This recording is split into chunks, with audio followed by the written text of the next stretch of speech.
Shalom, selamat pagi saudara-saudara. Hari yang berbahagia, saya sangat bersukacita untuk meneruskan, menyampaikan kepada saudara apa yang saya terima dari Tuhan. Hari ini saya akan sampaikan kepada saudara sampai minggu-minggu yang akan datang. Satu kebenaran yang betul-betul harus menjadi kehidupan buat hidup saudara. Dan bukan hanya saudara ketahui, tapi akan menjadi kehidupan buat diri saudara. Dan itu akan membawa saudara dari kemenangan kepada kemenangan. Mari saja kita berdoa lebih dahulu. Bapa, terima kasih untuk anugerah yang kau berikan kepada kami. Karena engkau mensuplai firman-Mu, firman yang hidup. Dan memberikan kepada kami kehidupan dan bahkan kami disetarakan bersama, berjalan bersama-sama dengan kau. Hari ini kami mau mendengarkan apa yang kau perkatakan kepada kami. Hari ini kami mau menerima apa yang kau perkatakan kepada kami. Hari ini kami ingin melanjutkan perjalanan bersama dengan Kau, Tuhan. Kami siap saat ini bagi Engkau, Tuhan. Berfirmanlah, Tuhan, tanpa batas. Dan kami memberikan diri kami, telinga rohani kami, Tuhan, untuk kami menyambut firman-Mu, Tuhan. Berikan kepada kami instruksi. Berikan kepada kami perintah-Mu. Berikan kepada kami kehendak-Mu, Tuhan. Dan juga berikan kepada kami, Tuhan, pernyataan-pernyataan-Mu, Tuhan. Sehingga sesuatu tentang pribadi-Mu, kami bisa mengenalinya dengan seutuhnya. Kami bersyukur padamu Tuhan. Kami siap saat ini bagi Engkau.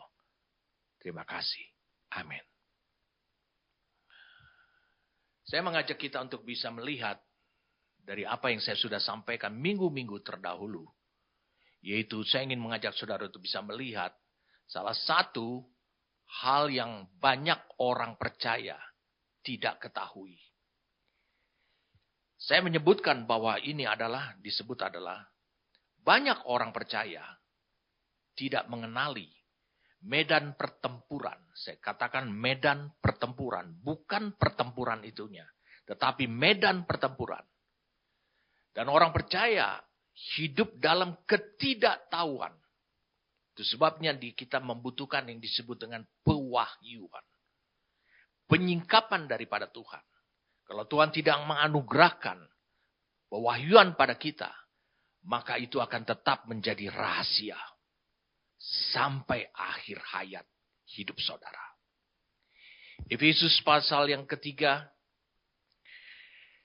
Efesus pasal yang ketiga. Kita mulai dari ayat ini. Karena apa yang saya sampaikan, mulai dari hari ini sampai minggu-minggu seterusnya, itu adalah sesuatu yang harus saudara miliki. Karena itu telah dimiliki oleh Yesus sebagai anak manusia. Berarti saudara juga itu juga disediakan oleh saudara. Yaitu saudara harus mengetahui. Yang jadi masalah adalah iblis lebih dulu tahu daripada saudara tahu. Iblis tahu itu adalah salah satu medan pertempuran yang tidak diketahui oleh banyaknya orang percaya. Itu sebabnya iblis bisa mempertahankan medan pertempuran itu. Menjadi miliknya. Menjadi daerah pengaruh daripada kehidupannya. Maka saudara membutuhkan pewahyuan. Hari ini, rahasia itu akan segera dibukakan oleh Tuhan. Karena Allah mau menganugerahkan pewahyuan kepada saudara. Penyingkapan atas apa yang selama ini ketidaktahuan saudara. Efesus pasal yang ketiga. Efesus pasal yang ketiga. Mulai dari ayat yang pertama. Itulah sebabnya aku ini, Paulus, orang yang dipenjarakan karena Kristus, Yesus. Untuk kamu orang-orang yang tidak mengenal Allah. Memang kamu telah mendengar tentang tugas penyelenggaraan kasih karunia Allah yang dipercayakan kepadaku karena kamu. Yaitu bagaimana rahasianya dinyatakan kepadaku dengan wahyu. Seperti yang telah kuutus di atas dengan singkat. Paulus tahu apa yang dia harus kerjakan. Paulus tahu apa yang dia harus taati. Paulus tahu apa yang dia bisa hadapi. Oleh karena apa? Oleh karena dia memperoleh pewahyuan atas satu rahasia. Banyak orang tidak bisa mencapai, bahkan membuka rahasia. Selama rahasia tidak bisa dibuka, berarti saudara berada pada posisi tidak tahu atau tidak mengenali. Allah menginginkan bahwa hari ini engkau menerima seutuhnya pewahyuan dari Dia. Kau menerima pewahyuan itu supaya apa yang menjadi rahasia, apa yang menjadi ketidaktahuan saudara, itu segera disingkapkan. Saya berikan kepada saudara apa yang saya ulangi, apa yang saya sampaikan pada awalnya. Iblis tahu bahwa saudara tidak tahu. Saya ulangi, iblis tahu bahwa banyak orang percaya, bahkan yang sudah setia duduk di dalam gereja. Dia tahu bahwa saudara tidak tahu.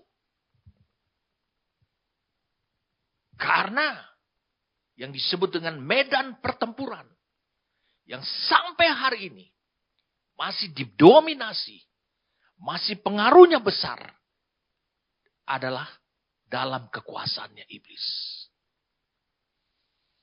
Ketidaktahuan saudara dimanfaatkan oleh dia mengakibatkan gerejanya menjadi lumpuh.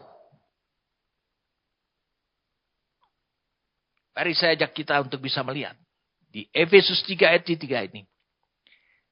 Yaitu bagaimana rahasianya dinyatakan kepadaku dengan wahyu. Rahasia yang dinyatakan dengan wahyu, maka itu bukan lagi menjadi rahasia. Sehingga Paulus tahu apa yang dia harus kerjakan. Apa yang dia harus taati. Apa yang dia harus hidupi. Langsung dia lanjutkan. Seperti yang telah kutulis di atas dengan singkat. Dia buka itu. Tapi saudara membutuhkan pewahyuan. Hari ini Allah ingin menganugerahkan pewahyuan itu kepada saudara. Dalam bahasa Inggrisnya, saya senang untuk menyebutnya dalam bahasa Inggris. Ini yang disebut dengan the unknown battlefield. Yaitu medan pertempuran yang tidak diketahui oleh banyak orang. Itu sebabnya ketika saudara salah dalam memahami medan pertempuran sebenarnya. Saudara mengirimkan seluruh kekuatan saudara. Upaya saudara. Amunisi saudara. Bahkan seluruh perbekalan saudara. Sehebat-hebatnya. Dan menyangka bahwa medan pertempuran dengan musuh adalah di tempat A. Tapi sebenarnya medan pertempuran itu adalah di tempat B. Apa yang terjadi? Engkau bisa merasa bahwa engkau menang. Engkau bisa merasa bahwa engkau menguasai medan pertempuran A itu. Tetapi sebenarnya engkau salah dalam menduga medan pertempuran itu bukanlah A, tapi sebenarnya adalah B. Kita membutuhkan pewahyuan, saudara. Efesus 1 ayat 17. Paulus berdoa mulai dari ayat 15. Karena itu setelah aku mendengar tentang imanmu dalam Tuhan Yesus dan tentang kasihmu terhadap semua orang kudus. Aku pun tidak berhenti mengucap syukur karenamu. Dan aku selalu mengingat kamu dalam doaku. Dan meminta khusus kepada Allah Tuhan kita Yesus Kristus. Yaitu Bapa yang mulia itu. Supaya ia memberikan kepadamu roh hikmat dan wahyu. Untuk mengenal dia dengan benar. Jadi untuk menghancurkan ketidaktahuan. Tapi menjadi mengenal. Kalau engkau mengenal Allah dengan benar, maka apa yang akan engkau alami? Kalau engkau mengenal Allah dengan benar, engkau akan mengetahui yang disebut dengan medan pertempuran yang sebenarnya. Engkau tidak berada pada posisi yang disebut dengan salah menduga. Alkitab mengatakan begini, dan meminta kepada Allah. Saya mau beritahu pada saudara, tanpa pewahyuan, maka itu akan tetap menjadi rahasia. Sehingga saudara, menurut ayat 17 tadi, tidak akan bisa menerima atau mencapai hikmat. Hikmat untuk mewujudkan. Hikmat untuk merealisasikan. Ini penting buat saudara. Ada satu ayat lagi. Saya mau beritahu pada saudara. Masih tentang pewahyuan. Tapi saya ingin saudara bisa memahami lebih dahulu yang disebut dengan pewahyuan. Pewahyuan di dalam Alkitab itu disebut dengan apokalipsis. G602. Apokalipsis. Itu pewahyuan. Saya mau beritahu pada saudara, betapa pentingnya pewahyuan untuk hidup saudara. Sehingga saudara tidak tertipu oleh si jahat. Tidak tertipu oleh musuh saudara. Saudara memperoleh apokalipsis. Sehingga semua misterion, rahasia, itu tersingkap. Dan akhirnya engkau akan berkata dengan gagah di hadapan musuh. Ah, iblis, sekarang aku tahu.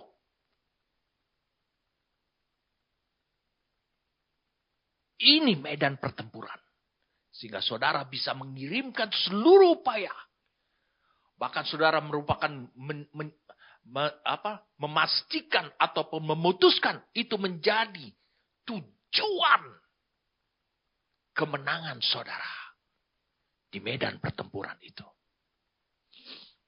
Oh, luar biasa apa yang saya mau sampaikan kepada saudara. Banyak orang tidak tahu medan pertempuran ini. Dia menyangka hal yang lain. Tapi saya mengajak saudara. Apa dampaknya apabila engkau tidak menerima pewahyuan tentang medan pertempuran ini?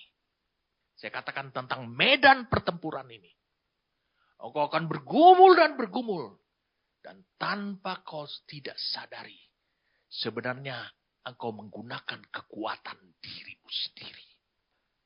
Untuk berupaya menang. Pergumulanmu terhadap dosa. Pergumulanmu terhadap tekanan iblis. Pergumulanmu terhadap siasat dan tipu muslihat iblis. Kau akan gunakan seluruh dengan kekuatanmu. Kau tidak mengerti. Allah mau mengalirkan otoritas dan kuasanya. Apabila engkau tahu medan pertempuran itu di mana.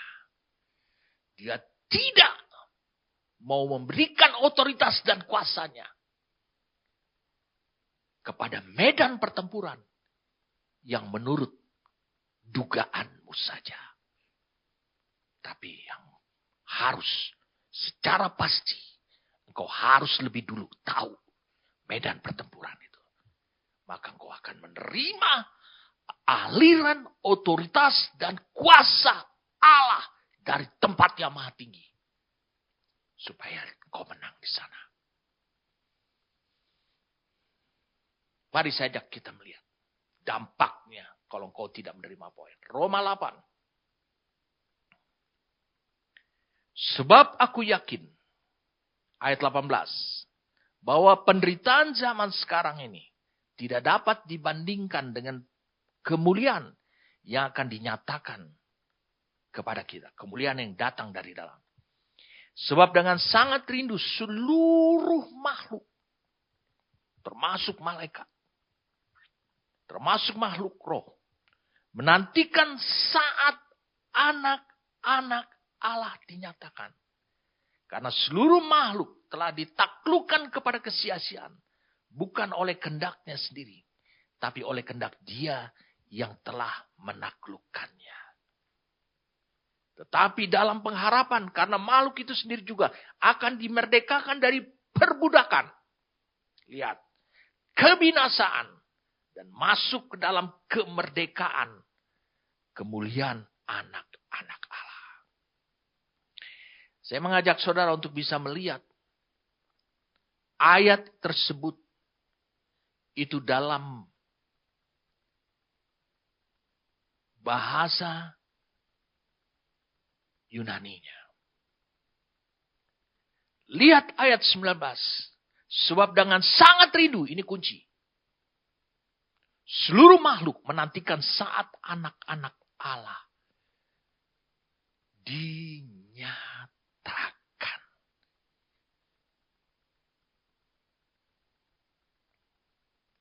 Saya mau beritahu pada saudara. Menurut Alkitab, dalam bahasa Yunani, sebenarnya artinya begini. For the earnest expectation of the creature waited for the manifestation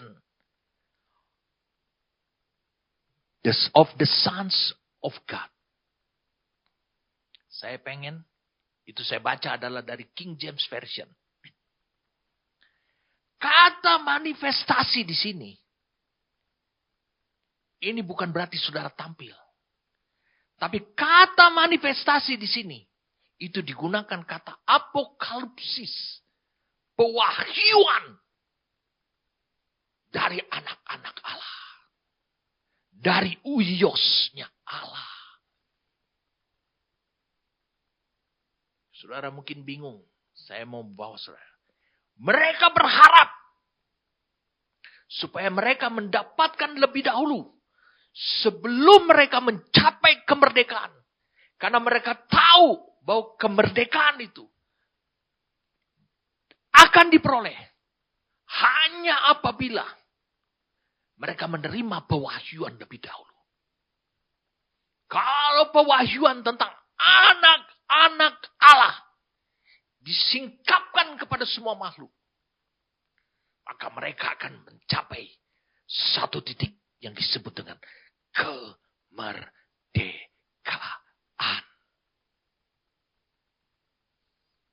Ini menjadi polanya Allah, pola ilahinya Allah yang baku. Jadi hal yang berikutnya, hal yang kedua saya mau nyatakan kepada saudara. Yang pertama, tanpa pewahyuan, saudara akan tidak tahu. Rahasia tetap menjadi rahasia. Yang kedua, tanpa pewahyuan, tidak ada hikmat untuk mewujudkan. Tanpa pewahyuan yang ketiga, tidak ada kemerdekaan.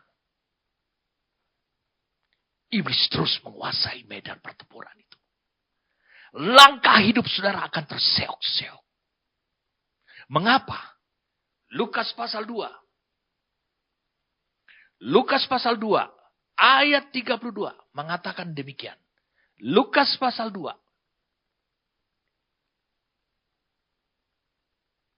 Dikatakan.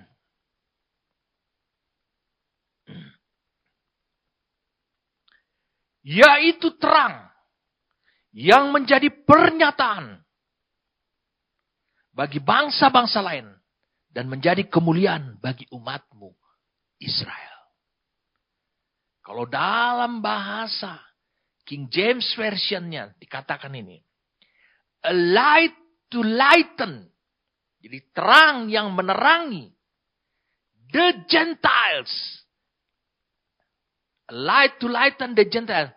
And the glory of thy people Israel. Dengarkan saya terjemahkan. Terang yang menerangi. Kata lighten di sini digunakan apokalipsis. Jadi pewahyuan itu itu seperti terang.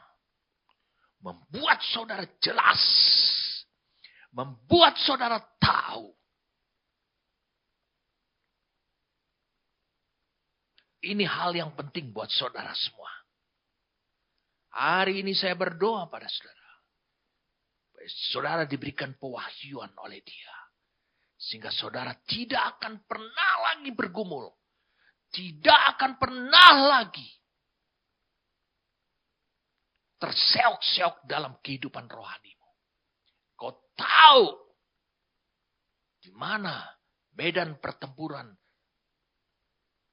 strategis yang menjadi perebutan antara kekuasaan iblis dan kekuasaannya Allah melalui hidup saudara. 3 hal ini penting buat saudara. Jadi saudara membutuhkan pewahyuan supaya saudara tahu. Saudara membutuhkan pewahyuan supaya saudara bisa memperoleh hikmat.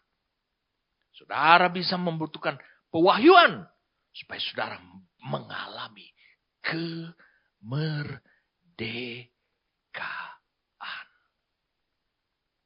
Luar biasa. Oke. Itu hanya awal. Supaya saudara bisa mengetahui. Di sesi ini saya berikan dulu satu sub judul. The Unknown Battlefield. Medan pertempuran yang tidak diketahui. Tapi mulai dari hari ini. Engkau akan berkata, aku tahu sekarang. Karena Allah memberikan pewahyuan. Oke. Itu pegang. Simpan dalam batinmu. Itu yang Allah mau kerjakan. Itu yang Allah mau anugerahkan kepada saudara. Dengarkan baik-baik. Salah satu faktor kemenangan dalam kehidupan, dalam peperangan rohani. Salah satu faktor kunci kemenangan adalah mengenali medan perebutan. Saya katakan medan perebutan. Dan menguasai medan pertempuran itu. Itu mengakibatkan saudara akan mengalami kemenangan. Kalau saudara tidak mengetahui medan perebutan yang harus direbut. Teritorial yang strategis itu. Bagaimana mungkin saudara akan bisa menguasai medan itu? Karena saudara tidak tahu. Itu sebabnya kita membutuhkan pewahyuan. Saudara telah letih menghadapi musuh. Kadang musuh berbuat demikian. Kadang musuh berbuat demikian. Kadang musuh berbuat demikian. Kau hanya bisa menduga. Dengan cara persepsi yang salah. Bahwa ini yang disebut dengan medan pertempurannya iblis. Ada 4. Mungkin hari ini kita hanya akan bahas 1. Ada 4 manifestasi daripada ketidaktahuan saudara terhadap medan pertempuran yang sebenarnya. Tulis yang pertama. Yang pertama, banyak orang percaya mengetahui atau mengenali bahwa medan pertempuran itu hanya dunia roh saja. Hanya dunia roh saja. Atau alam roh saja. Itu pun mereka kutip dari firman Tuhan. Karena punya landasannya di firman Tuhan. Meskipun kau tahu memang medan pertempuran itu ada di alam roh. Tapi kenapa banyak orang Kristen tetap tertipu? Efesus 6 ayat yang ke-12. Dikatakan, kita baca dari ayat 10. Akhirnya hendaklah kamu kuat di dalam Tuhan, di dalam kekuatan kuasanya. Kenakanlah seluruh perlengkapan senjata Allah. Supaya kamu dapat bertahan melawan tipu muslihat iblis. Dia bilang tipu muslihat iblis. Perhatikan baik-baik. Karena perjuangan kita bukanlah melawan darah dan daging.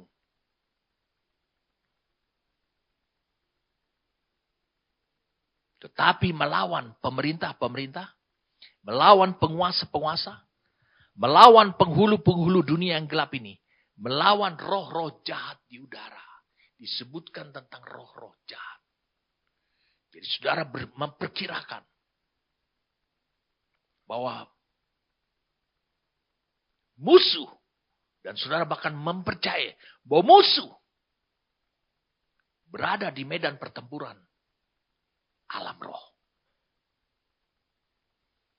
Ayat yang menguat lagi adalah Efesus pasal yang kedua. Efesus pasal yang kedua.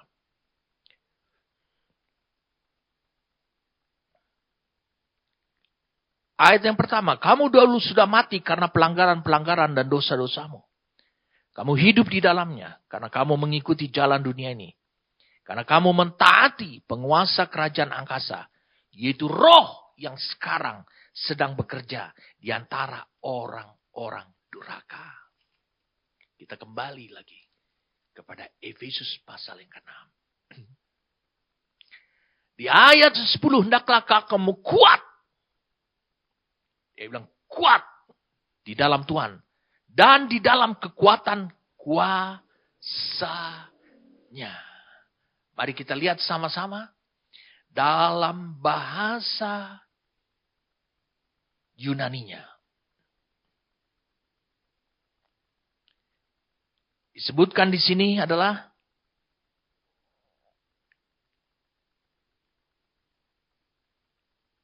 King James Version mengatakan, finally my brethren, be strong. Kok kuat? Ya kan, dikatakan, be strong. Dikatakan, be strong. Itu digunakan kata adalah endunamo. Dari kata dunamis. Itu berbicara tentang kuasa. Kekuatannya Allah.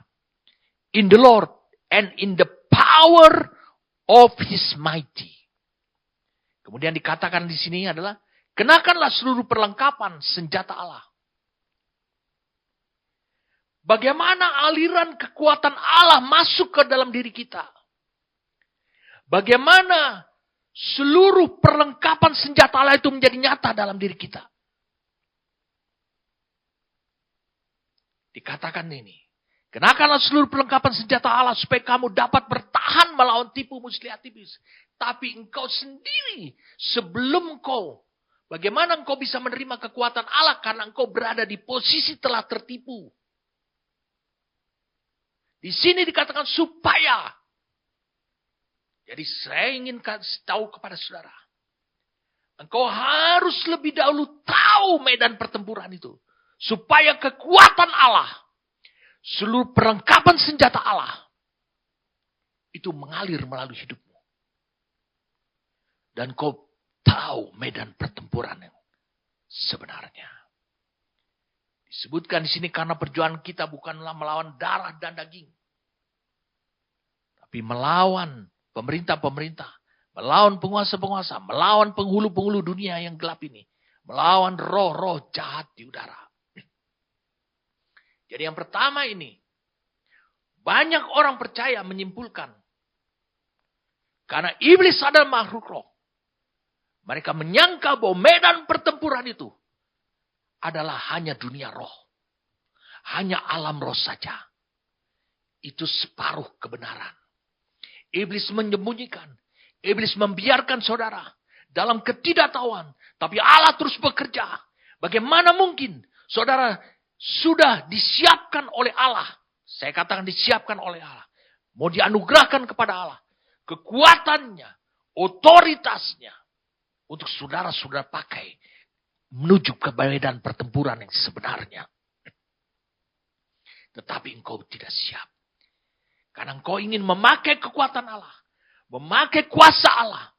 memakai otoritas Allah, justru pergi ke medan pertempuran yang bukan sebenarnya. Meski iblis adalah makhluk roh, iblis tahu bahwa saudara tidak tahu. Iblis tahu medan pertempuran yang sebenarnya.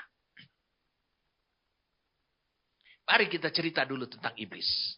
Iblis memang betul adalah makhluk roh. Dalam Yeskiel 28 ayat 17 ketika iblis berdosa, dia dibuang ke bumi. Saya ingin supaya saudara bisa memahami medan perebutan yang sebenarnya. Saya ulangi, medan perebutan yang sebenarnya. Medan pertempuran menjadi perebutan antara Allah dan iblis. Ketika iblis dibuang ke bumi, dilempar ke bumi, ada dua bagian Alkitab dari Perjanjian Lama dan Perjanjian Baru yang mengatakan iblis dibuang ke bumi. Yeskiel 28 ayat 17 ketika dia berdosa, dia dibuang ke bumi. Tapi yang luar biasa, di Wahyu 12, ketika gerejanya telah mewujudkan diri di muka bumi ini. Ini yang luar biasa. Mari kita baca sekarang di Wahyu 12 ayat yang ke-9. Dan naga besar itu, si ular tua yang disebut iblis atau setan, yang menyesatkan, dikatakan menyesatkan. Menyesatkan berpikirmu. Menyesatkan cara pandangmu. Yang disebut iblis atau setan yang menyesatkan seluruh dunia. Dilemparkan ke bawah. Ia dilemparkan ke bumi. Bersama-sama dengan malaikat-malaikatnya.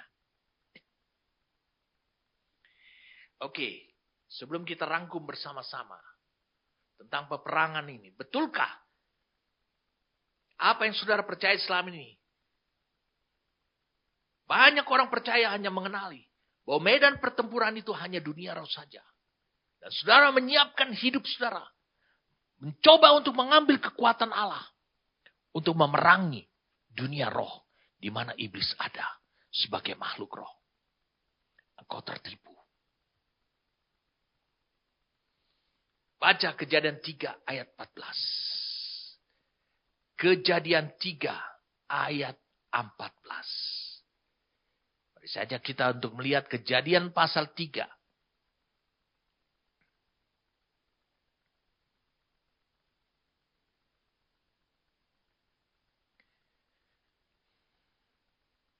Mari kita lihat. Lalu berfirmanlah Allah kepada ular itu.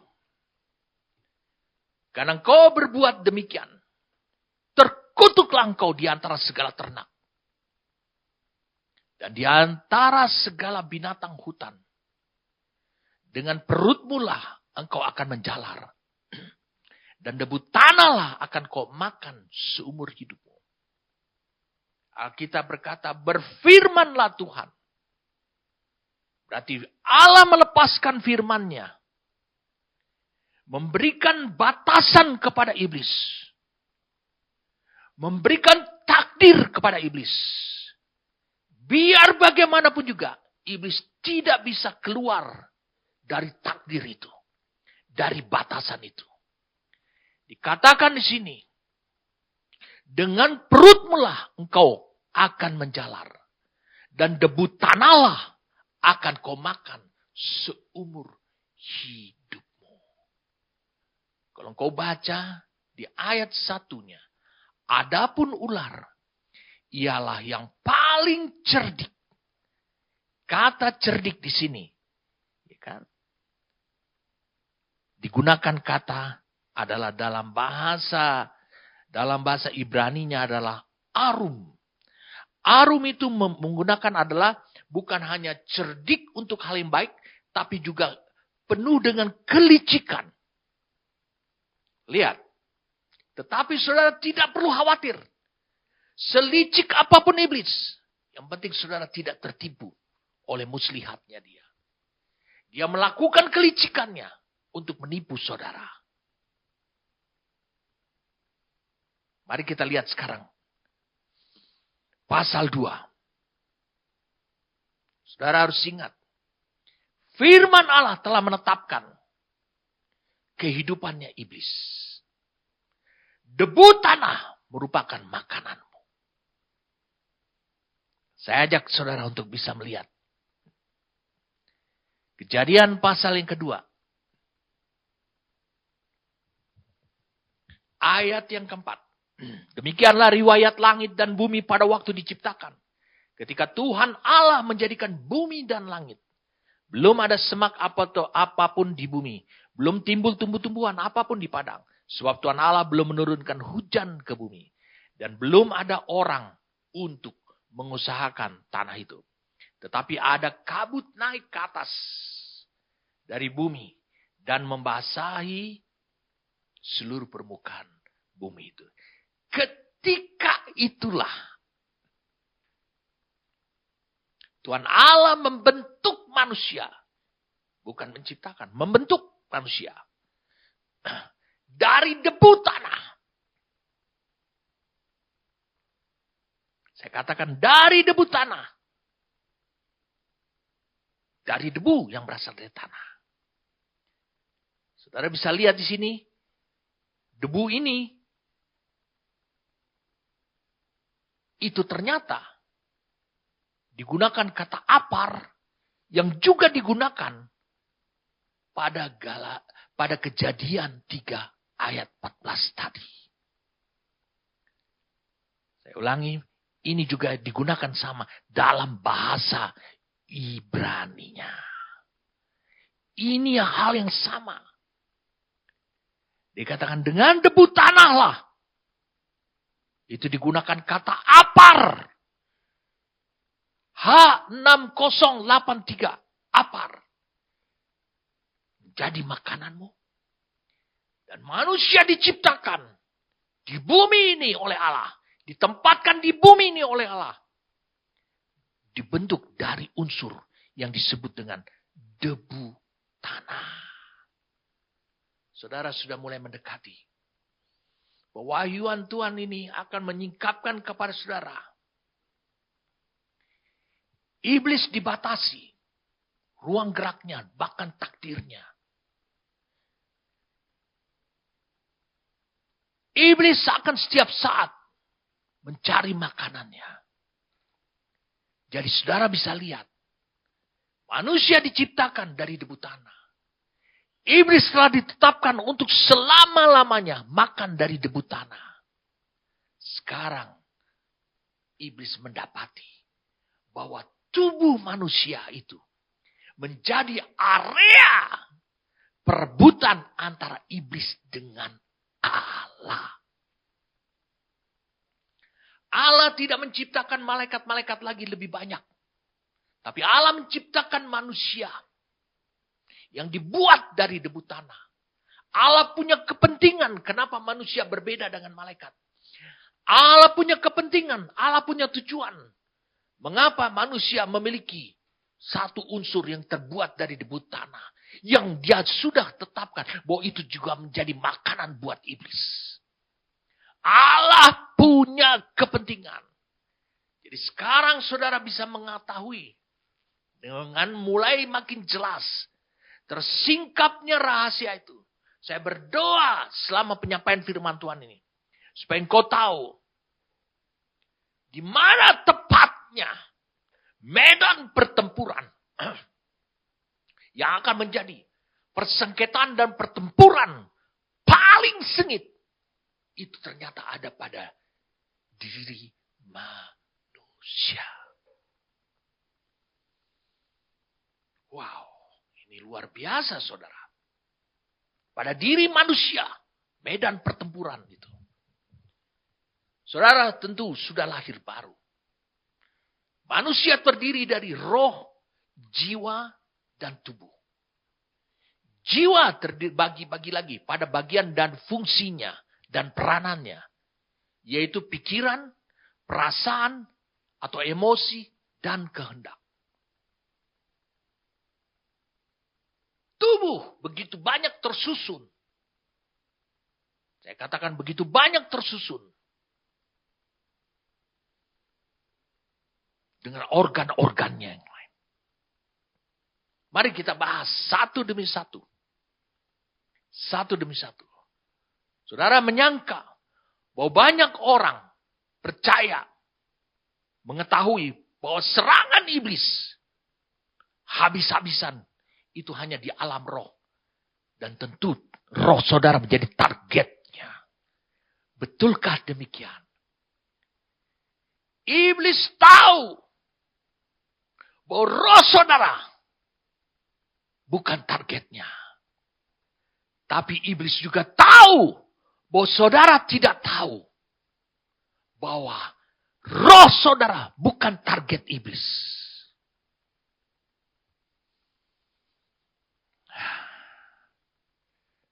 Saya sudah temukan titik temunya. Kepentingan Allah dan makanan iblis ketemu di dalam tubuh manusia. Dalam diri manusia. Engkau menyangka bahwa iblis memerangi roh hidup saudara. Mari kita bahas tentang roh manusia. Bukankah saudara sudah mengalami lahir baru? Apa yang terjadi dengan rohmu? Bahwa rohmu mengalami kelahiran kembali dari Allah. Saya ajak saudara untuk bisa melihat 1 Yohanes pasal yang kelima. 1 Yohanes pasal yang kelima. Ayat 3. Sampai ayat yang kelima. Sebab inilah kasih kepada Allah. Yaitu bahwa kita menuruti perintah-perintahnya. Perintah-perintahnya itu tidak berat. Sebab semua yang lahir dari Allah mengalahkan dunia. Dan inilah kemenangan yang mengalahkan dunia. Iman kita. Siapakah yang mengalahkan dunia? Selain daripada dia yang percaya bahwa Yesus adalah anak Allah. Saudara, ketika saudara percaya bahwa Yesus adalah anak Allah, saudara mengalami yang disebut dengan kelahiran baru. Rohmu diperbarui. Tapi bukan hanya rohmu yang diperbarui. Roh Allah diam di dalam diri kamu. Dengarkan baik-baik.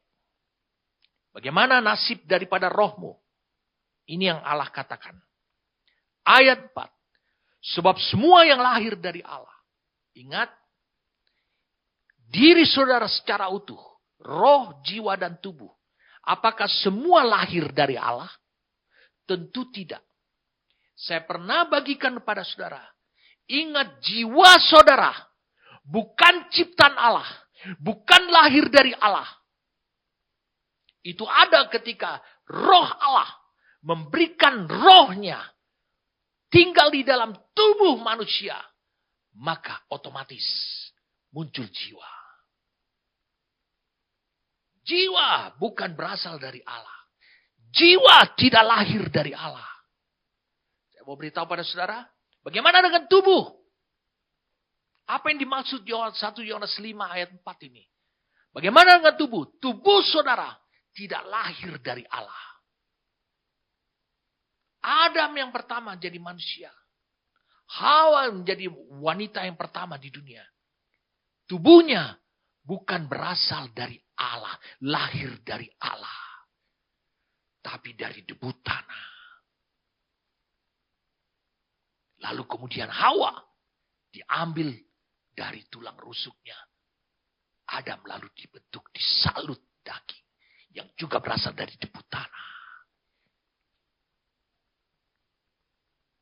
Jadi semua yang lahir dari Allah mengalahkan dunia. Iblis boleh pakai dunia.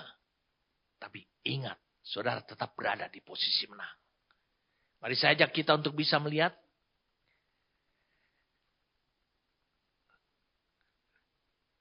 Roh saudara saja. Menurut ayat yang keempat ini.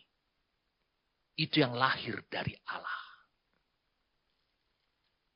Itu yang memiliki kesamaan dengan jati dirinya Allah. 1 Yohanes 3. Mari kita lihat ayat yang ke-9. Setiap orang yang lahir dari Allah. Wow.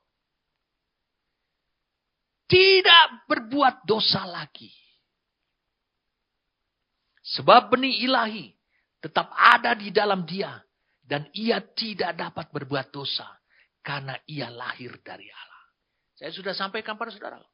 Bukan saudara, tubuh, jiwa, dan roh saudara. Semuanya lahir dari Allah.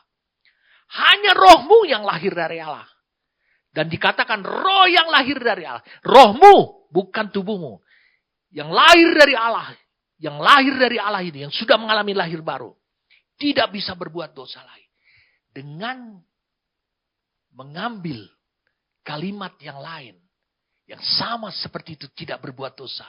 Arti kata adalah iblis tidak bisa memenangkan pertempurannya dengan roh saudara.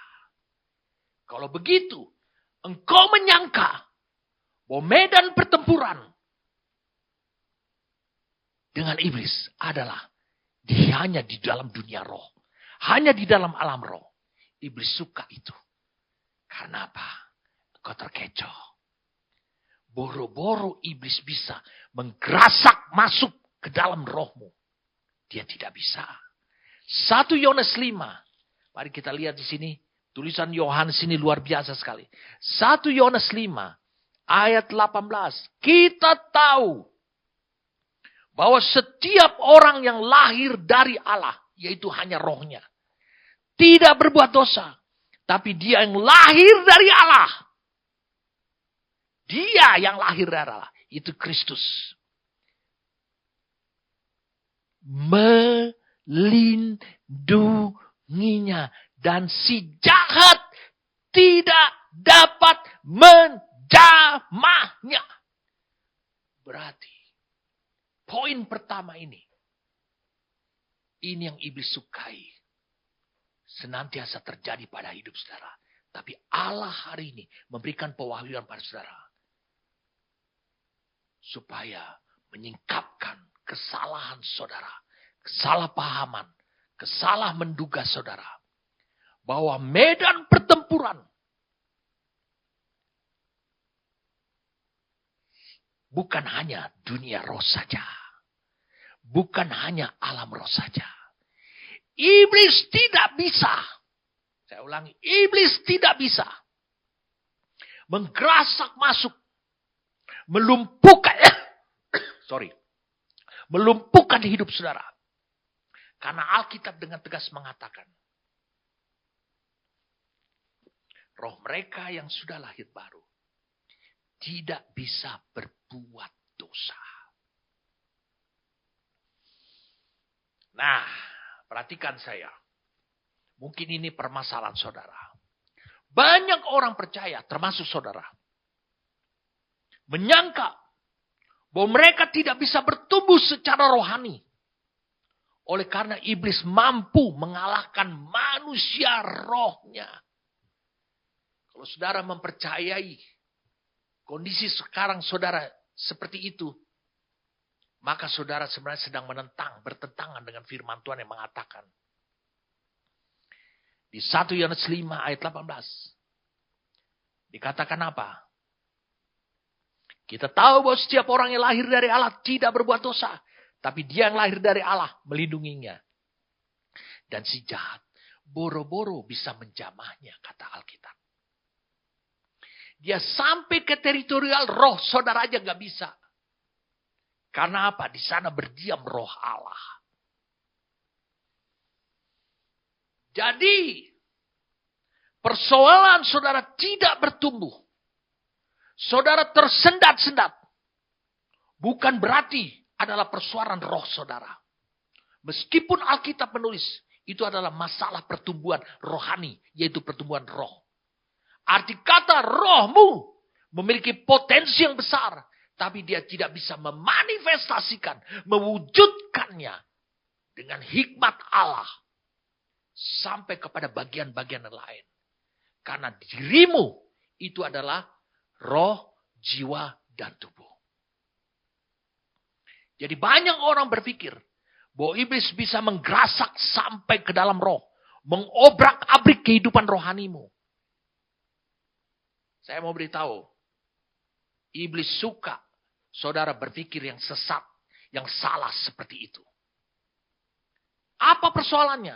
Saudara tidak mengenali, saudara tidak mengetahui medan pertempuran yang sebenarnya, sehingga meskipun saudara mengerahkan seluruh upaya, seluruh kekuatan ke sana,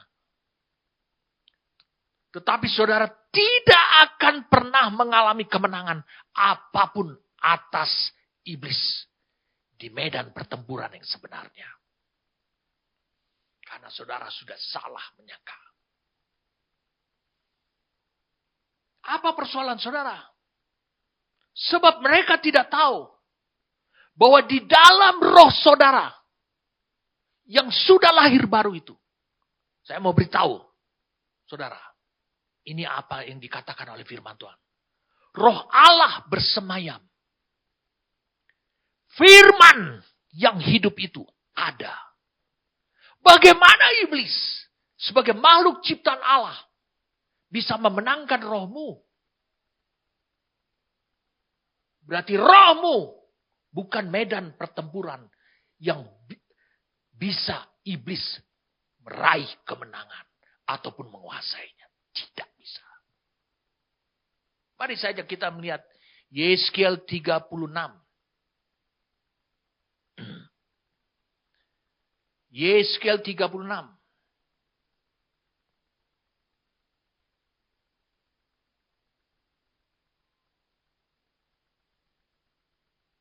Ayat 26. Kamu akan kuberikan hati yang baru. Hati itu terdiri dari pikiran, perasaan, kehendak yang terdapat di dalam jiwa, dan hati nuranimu yang ada pada roh. Itu hati. Kamu akan kuberikan hati yang baru. Dan roh yang baru. Di dalam batinmu. Saudara mengalami lahir baru. Dan aku akan menjauhkan dari tubuhmu hati yang keras. Sehingga diri saudara seutuhnya tidak lagi memiliki kekerasan. Selalu menentang apa yang berasal ada. Dan kuberikan kepadamu hati yang taat. Ini yang disebut dengan tanah yang baik. Yang benih Allah ditabur akan berbuah. Lalu kemudian ayat 27-nya mengatakan, rohku. Wah. Setelah hati baru, setelah mengalami lahir baru, rohku. Bukan hanya roh saudara saja yang baru. Rohku akan kuberikan diam di dalam batinmu. Dan aku akan membuat kamu hidup. Menurut segala ketetapanku. Dan tetap berpegang pada peraturan-peraturan. Dan melakukannya. Bagaimana mungkin iblis bisa menang terhadap rohmu? Bagaimana mungkin? Karena ada roh Allah di sana. Saya ingin saudara bisa mengutip 1 Yohanes 2. Ayat yang ke-14. Aku menulis kepada kamu, hai anak-anak, karena kamu mengenal Bapa di sorga. Aku menulis kepada kamu, hai bapak-bapak, karena kamu mengenal Dia yang ada dari mulanya. Jadi ini bicara soal pengenalan, tahu. Aku menulis kepada kamu, hai orang-orang muda, karena kamu kuat. Dan firman Allah diam di dalam kamu. Dan kamu telah mengalahkan yang jahat. Bagaimana anak-anak bisa mengenal Bapa di sorga? Bagaimana Bapa bisa mengenal Dia yang ada pada mulanya, yaitu firman yang menjadi manusia itu. Bagaimana dia bisa mengenal? Dari firman. Berarti semuanya di dalam hidup saudara bersemayam roh Allah dan tinggal firman Allah. Saya sudah sampaikan tadi di awal bahwa firman Allah telah memberikan takdir kepada musuh. Menjadi makanan adalah debu tanah. Hanya tubuh manusia. Roh tidak bisa dijamah. 1 Korintus 3 ayat 16. Ini ayat yang saudara sudah ketahui dan saudara pahami. Dan ayat ini luar biasa sekali. Memberikan kepada kita pewahyuan tentang apa yang sudah terjadi pada diri kita Supaya saudara lepas daripada belenggu pemikiran yang salah. Bahwa kalian hanya percaya bahwa medan pertempuran yang menjadi perebutan itu adalah alam roh. Termasuk dalam rohmu.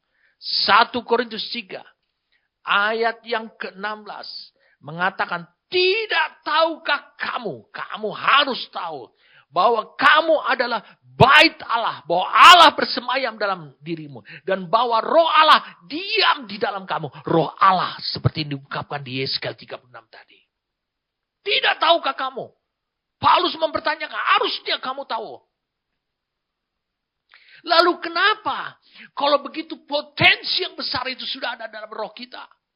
Mengapa engkau menyangka lagi bahwa medan pertempuran dengan iblis yang menjadi perebutan adalah di dalam rohmu? Karena engkau melihat fakta yang terjadi pada dirimu. Engkau tidak bertumbuh secara rohani. Engkau terseok-seok. Engkau suka melawan. Sebenarnya apa yang terjadi pada hidup saudara? Saya ingin saudara membuka 1 Yohanes 4. 1 Yohanes 4.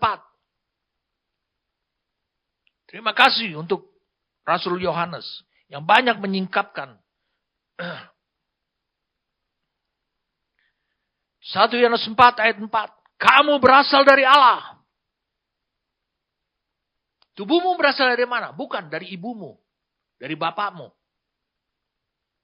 Jiwamu bukan berasal dari Allah.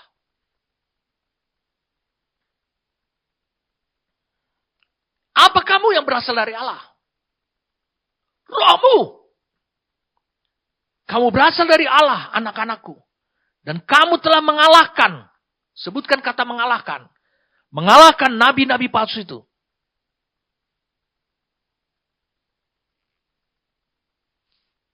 Mengalahkan nabi-nabi palsu.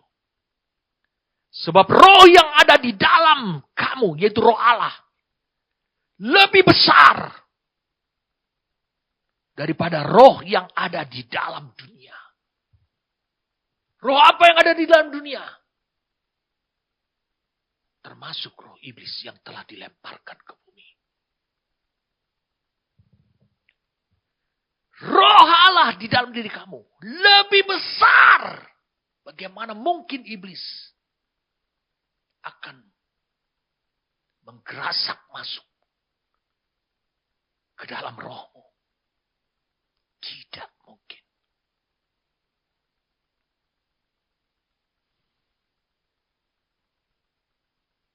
Jadi sebenarnya permasalahannya apa? Lihat ayat 4 ini. Kamu telah mengalahkan nabi-nabi palsu itu. Kamu telah mengalami kemenangan atas nabi-nabi palsu itu. Nabi-nabi palsu itu dilatar belakangi oleh roh antikris. Roh antikris nanti akan saya sampaikan minggu-minggu akan datang pada saudara. Itu roh yang bersumber dari iblis. Kamu berasal dari Allah, anak-anakku. Dan kamu telah menang. Sebab, kenapa engkau menang? Roh yang ada di dalam kamu lebih besar daripada roh yang ada di dalam dunia. Jadi apa permasalahannya? Permasalahannya adalah engkau, saudara, belum memiliki pengalaman. Pengalaman apa? Membuktikan kemenangan bahwa roh yang diam di dalam hidup saudara lebih besar dari roh yang ada di dalam dunia ini.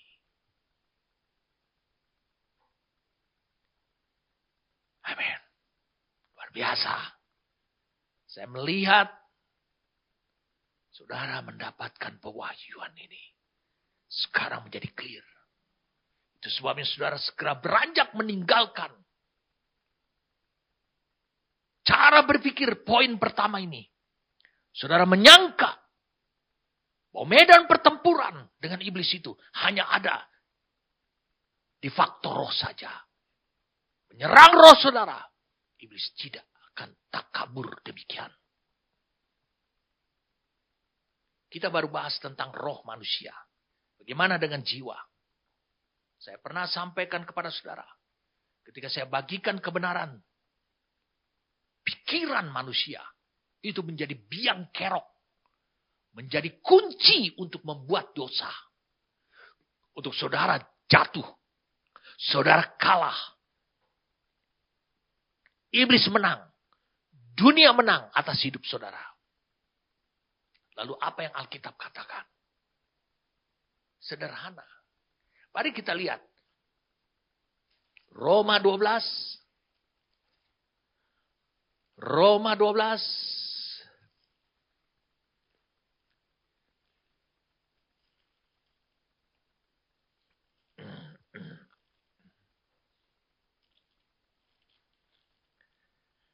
Ayat yang pertama. Karena itu saudara-saudara demikian aku menasihatkan kamu. Supaya kamu mempersembahkan tubuhmu sebagai persembahan yang hidup. Yang kudus. Dan yang berkenan kepada Allah. Itu adalah ibadahmu yang sejati. Tubuh harus dipersembahkan kepada Allah. Ayat 2. Janganlah kamu menjadi serupa dengan dunia ini. Karena ini adalah kekalahan. 1 Yohanes 4 ayat 4. Kamu telah mengalahkan dunia ini. Karena roh yang dalam diri kamu lebih besar. 1 Yohanes 5 mengatakan kamu telah mengalahkan dunia ini. Di sini dikatakan janganlah kamu menjadi serupa dengan dunia ini. Tapi berubahlah. Kalau engkau menjadi serupa dengan dunia ini. Siapa yang menyebabkannya itu? Iblis membuatnya demikian. Sehingga teritorial kehidupanmu itu dikuasai oleh iblis. Janganlah kamu menjadi serupa dengan dunia ini. Tetapi berubahlah. Dikatakan berubahlah oleh pembaruan budimu.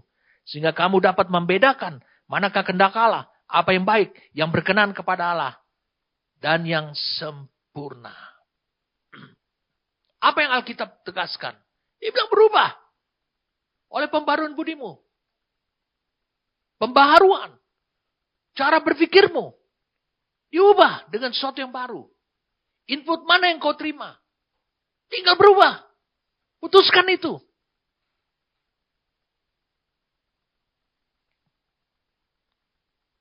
Alkitab mengajarkan pada kita saat engkau tahu kehendak Allah. Saat engkau tahu kehendak Allah. Apa yang Allah inginkan untuk berubah. Maka engkau bisa menggunakan kehendak pada jiwamu. Kehendak bebasmu itu. Untuk memutuskan, untuk menggenapi apa yang Allah mau itu. Yaitu berubah.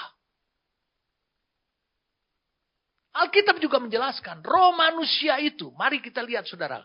Mari saya ajak saudara untuk bisa melihat. Matius 26 ayat 41. Matius 26. Ayat yang ke-41.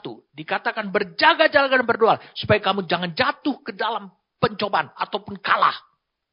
Roh memang penurut. Tetapi daging lemah. Kalau engkau baca di dalam namanya Alkitab ERV. Dia bilang stay awake. Tetap berjaga. Jangan tertidur. And pray for the strength against temptation. Dan berdoa dengan penuh kekuatan menghadapi pencobaan. Your spirit wants to do. Rohmu ingin melakukan what is right. Apa yang benar. Rohmu selalu memiliki keinginan untuk melakukan hal yang benar. Karena roh Allah tinggal dalam sana. Dan firman Allah ada dalam sana. Kemudian dikatakan lagi. But your body. Ataupun dagingmu. Is weak. Perhatikan. Roh manusia itu selalu punya keinginan. Khususnya adalah mereka yang sudah lahir baru. Untuk melakukan yang benar. Karena kehadiran roh Allah. Dan firman-Nya di sana. Tetapi daging. Atau tubuh. Bersama dengan jiwa. Sangat lemah. untuk mewujudkan apa yang benar itu. Itu terjemahan bebasnya daripada ERV itu. Jadi, kalau begitu, kalau engkau tahu bahwa pikiranmu lemah, segera engkau ambil tindakan apa yang berasal daripada Roh Allah. Roh Allah bukan ada di luar, ada di dalam dirimu. Apa keinginan dia? Makanya Roma 12 ayat 2 mengatakan apa? Sehingga kamu dapat membedakan. Engkau berubah cara berpikirmu. Engkau mengatakan bukan pemikiran seperti ini. Engkau berubah saja. Engkau akan mengetahui apa keinginan Allah. Apa yang benar. Yang ditulis oleh ERV tadi. Itu yang akan kau wujudkan. Berarti memang betul jiwa adalah area medan pertempuran. Tetapi bukan itu yang paling strategis. Suatu hari saya menyaksikan sebuah film sejarah tentang awal mula kemerdekaannya Pakistan dari India. Di perbatasan daerah Kashmir. Ada suatu tempat. Di tempat yang tinggi dan terjal sekali di gunung. Dingin sekali. Salju bisa turun. Itu dipakai oleh tentara musuh untuk mengintai dan menteror.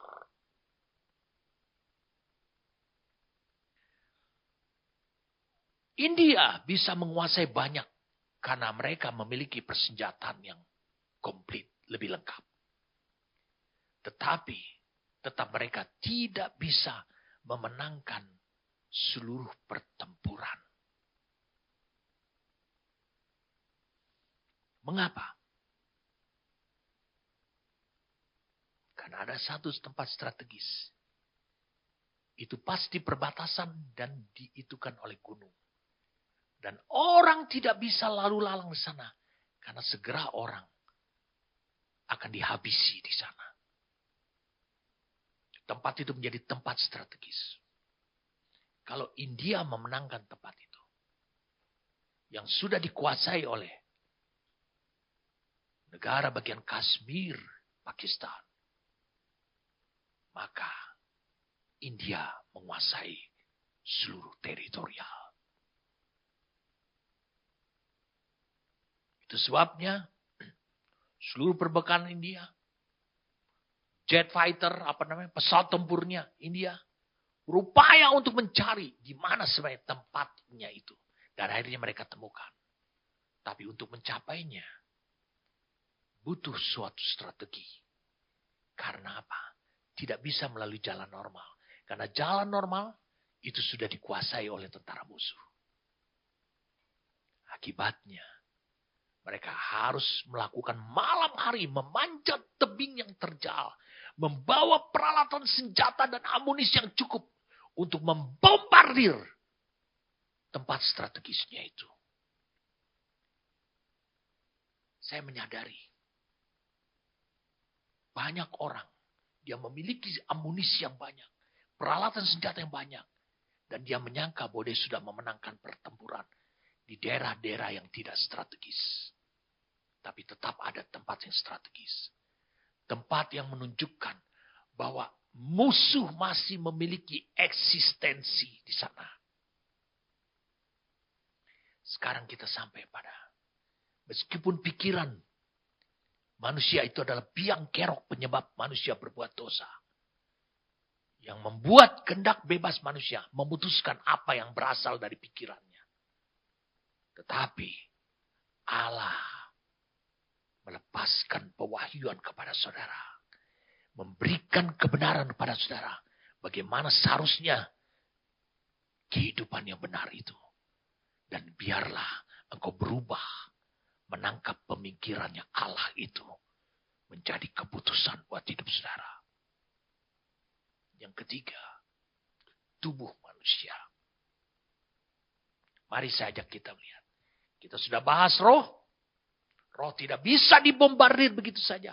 Karena roh Allah dan firman Allah ada di sana. Pikiran atau pada jiwa saudara, itu adalah area rentan. Tapi Allah bisa menggempur itu. Allah hanya meminta berubahlah oleh pembaruan budimu, berubah. Tapi ada satu lagi bagian lain. Di sini tujuan Allah. Di sini maksud Allah yang tertinggi. Di sini rencana Allah yang tertinggi. Untuk membuktikan bahwa manusia itu adalah milik kepunyaannya. Yaitu tubuh manusia. Saya ajak kita untuk bisa melihat 1 Korintus pasal yang ketiga. 1 Korintus pasal yang ke-6. 6. Saudara harus tahu, tubuh manusia adalah bait Roh Kudus yang diam di dalam roh manusia itu. Tapi Roh Kudus masih tinggal di dalam rohmu. Tapi disebutkan adalah tubuh manusia itu adalah bait Roh Kudus. 1 Korintus 6 ayat 13. Makanan adalah untuk perut. Dan perut untuk makanan. Tetapi kedua-duanya akan dibinasakan Allah. Tetapi tubuh bukanlah untuk percabulan. Melainkan tubuh untuk Tuhan. Dan Tuhan untuk tubuh. Luar biasa. Allah sudah menetapkan satu tempat strategis. Menjadi medan pertempuran paling sengit. Antara Allah dan iblis. Dalam merebut area itu. Yaitu tubuh manusia. Allah sudah menunjuk mulai detail. Ini adalah pewahyuan tahap pertama. Yang diberikan dianugerahkan kepada saudara. Ayat 16. Atau tidak tahukah kamu. Bahwa siapa yang mengikatkan dirinya. Ayat 19. Atau tidak tahukah kamu. Bahwa tubuhmu adalah bait Roh Kudus yang diam di dalam kamu. Roh Kudus yang kamu peroleh dari Allah. Dan bahwa kamu bukan milik kamu sendiri. Tadi saya katakan Pak Saudara. Allah punya kepentingan untuk memenangkan tubuhmu. Supaya engkau menjadi seutuhnya menjadi milik Allah. Sehingga Roh Kudus bisa beribadah. Saya katakan Roh Kudus yang tinggal dalam rohmu. Dia bisa menggunakan tubuhmu sebagai tempat penyembahan dan ibadah. Kita sudah sampai diarahkan Tuhan. Melalui pewahyuannya ini. Medan strategis. Jadi Roh Kudus. Sebab apa yang dikatakan oleh Alkitab. Roh Kudus yang diam di dalam roh manusia itu. Itu membutuhkan tempat. Untuk mengekspresikan roh Allah. Bersama dengan roh manusia. Mengekspresikan. Bersama dengan roh manusia. Melakukan penyembahan sejati. Seperti yang dikatakan di Roma 12 tadi. Penyembahan sejati kepada Allah. Berarti dengan demikian. Menurut ayat ini. Saudara bisa lihat. Bait suci adalah untuk tempat penyembahan. Yohanes pasal yang keempat. Ayat 23-24. Yohanes 4. Ayat 23-24. Yohanes 4. Ayat 23-24. Tetapi saatnya akan datang. Dan sudah tiba sekarang. Bahwa penyembah-penyembah benar akan menyembah Bapa dalam roh. Jadi di dalam roh. Di mana roh Allah dan firman itu ada. Di dalam roh dan kebenaran. Sebab Bapa menghendaki penyembah-penyembah demikian. Rohmu selalu benar. Lalu bagaimana engkau bisa menjadi penyembah? Karena butuh bait. Yang adalah tubuh. Lihat ayat 24. Allah itu roh. Dan barang siapa menyembah dia. Harus menyembahnya dalam roh dan kebenaran. Dihubungkan antara roh Allah dengan rohmu. Dengan kebenaran. Tapi dia tetap membutuhkan satu tempat. Untuk mewujudkan. Mengekspresikan penyembahan yang benar. Penyembahan yang disukai oleh Allah. menjadikan saudara bukannya pribadi yang menyembah Allah. Iblis juga dulu menyembah Allah, tapi menjadikan saudara menjadi pribadi yang disebut penyembah. Arti kata tubuhmu betul-betul itu sudah nyata menjadi bait Roh Kudus.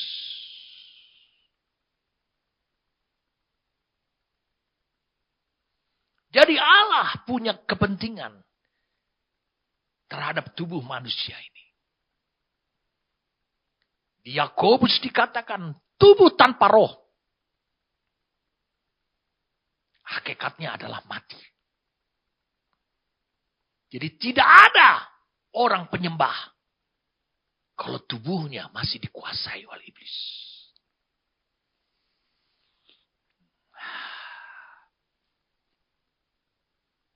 Yang ada, orang itu sedang bernyanyi.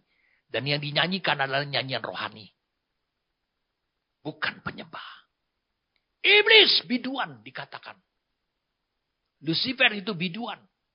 Arti kata, dia menyembah Allah. Dia bukan si penyembah. Jadi Allah punya kepentingan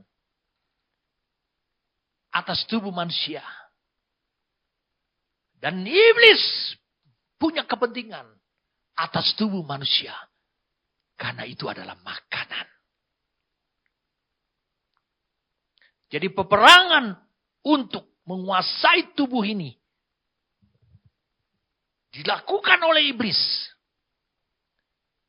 adalah demi menggagalkan tujuan Allah, yaitu menjadikan tubuh saudara sebagai bait rohnya.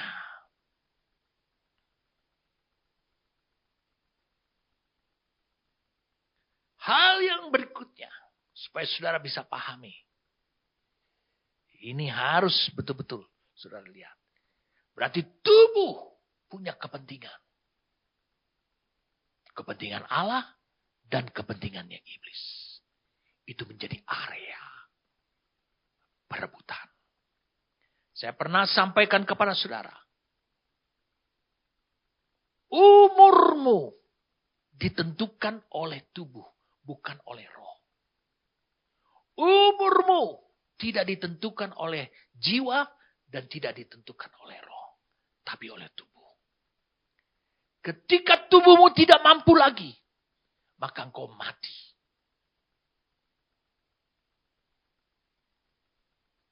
Amin.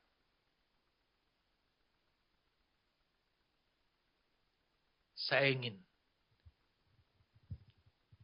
saudara memahami ini.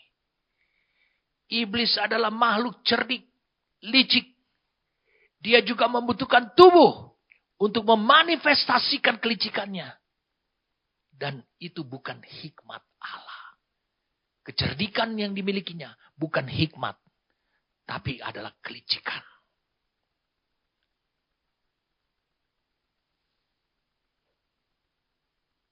Amin. Luar biasa.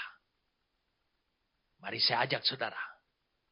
Dan saya akan lanjutkan minggu yang akan datang. Untuk bisa melihat. Iblis tahu. Dari tubuh saudara ini. Dari tubuh saudara yang begitu banyaknya organ-organ. Iblis tahu.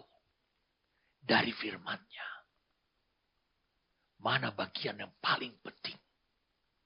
Yang akhirnya membuat iblis bisa menguasai seluruh tubuh saudara. Iblis tahu, saudara tidak tahu.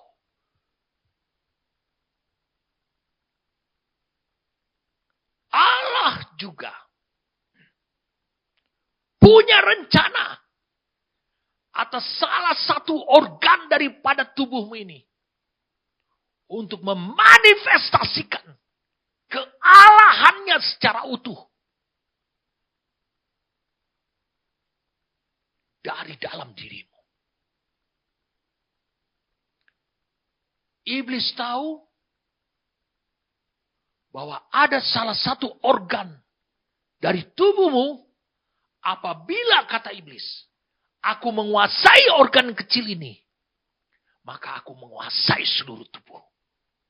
Maka aku bisa menggagalkan rencana dan tujuan Allah atas hidup pribadi saudara. Bahkan minggu-minggu akan datang saya tunjukkan. Saudara akan mengaborsi destiny, takdir yang sudah saudara ketahui. Mari kita lihat. Ini organ tubuhnya mana? Yakobus pasal yang ketiga. Yakobus pasal yang ketiga. Saya berdoa sejak tadi. Supaya roh Allah terus mengalirkan pewahyuan. Sehingga rahasia ini tersingkap. Dan saudara berdiri di posisi. Aku tahu.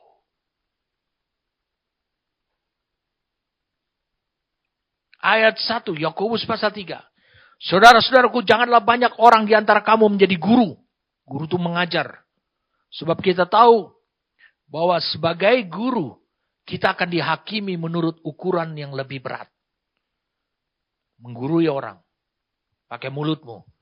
Sebab kita semua bersalah dalam banyak hal. Barang siapa tidak bersalah dalam perkataannya, ia adalah sempurna. Yang dapat juga mengendalikan seluruh tubuh.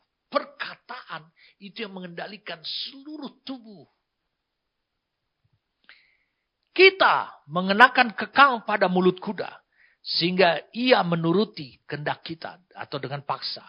Dengan jalan demikian. Kita dapat juga mengendalikan seluruh tubuhnya. Tubuhnya kuda. Dan lihat saja. Kapal-kapal. Walaupun amat besar kapal besar, digerakkan oleh angin keras, namun dapat dikendalikan oleh kemudi yang amat kecil.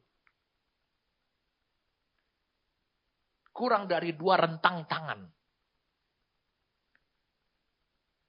Dikendalikan oleh kemudi yang amat kecil, menurut kehendak juru mudinya. Siapa yang menguasai setirnya? Siapa yang menguasai itu? Dia menguasai seluruh kapal. Ayat 5. Demikian juga lidah. Ini yang iblis tahu. Yang saudara belum tahu. Walaupun satu anggota kecil dari tubuh. Kecil dari seluruh tubuh saudara. Namun dapat memegahkan perkara-perkara besar. Lihatlah. Betapapun kecilnya api. Ia dapat membakar hutan yang besar. Lidah pun adalah api. Ia merupakan suatu dunia kejahatan. Dia adalah teritorialnya iblis juga. Dan mengambil tempat di antara anggota-anggota tubuh kita sebagai sesuatu yang dapat menodai seluruh tubuh. Dan menyalakan roda kehidupan kita. Seperti dibakar api. Sedang ia sendiri lidah. Dinyalakan oleh api neraka. Siapa yang bawa api neraka ke lidah saudara? Api yang sama. Ini disebutkan juga adalah api neraka. Ini yang dibawa oleh iblis. Jadi iblis hanya bawa api. Dan dia bagaimana dia menguasai seluruh teritorial hidup saudara. Yaitu tubuh saudara. Di mana Allah punya kepentingan. Untuk menjadikan itu tempat untuk menjadikan jati diri saudara sebagai sang penyembah. Yaitu bait Roh Kudus. Iblis tahu itu karena di situ makananku. Itu adalah makananku. Jadi iblis menggempur lidah saudara. Siapa yang menguasai lidah? Saya ulangi. Siapa yang menguasai lidah? Dia menguasai seluruh tubuh manusia. Ini yang harus engkau ketahui. Jadi medan pertempuran itu bukan selama ini yang kau sangka hanya ada di dalam alam roh. Ada pada dirimu, pada tubuhmu. Dan ada satu medan pertempuran. Meskipun dia kecil, tapi dia strategis sekali. Yaitu lidah. Saya akan berikan kalimat ini. Allah mau menaruh firman-Nya pada mulutmu. Kita sudah baca Yakobus pasal 3. Oh, iblis ingin menguasai seluruh tubuh. Menjadikan kau makanan bagi dia. Makanan kedagingan bagi dirinya. Dan dia menguasai lidah saudara. Jadi, this is the battlefield. This is the unknown battlefield.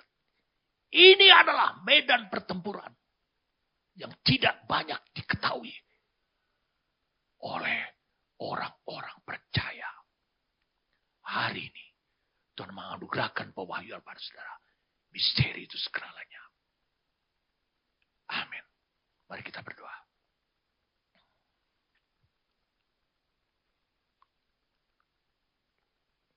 Terima kasih untuk Romo yang kudus. Hadir dalam batin kami. Membawa firman itu. Bahkan menjadikan firman itu pewahyuan yang tersingkat. Sehingga tidak lagi menjadi misteri. Hari ini. Hamba melihat. Betapa banyak orang yang mendengarkan firman ini. Kebenaran ini. Dimerdekakan. Melihat dengan jelas. Dan berkata.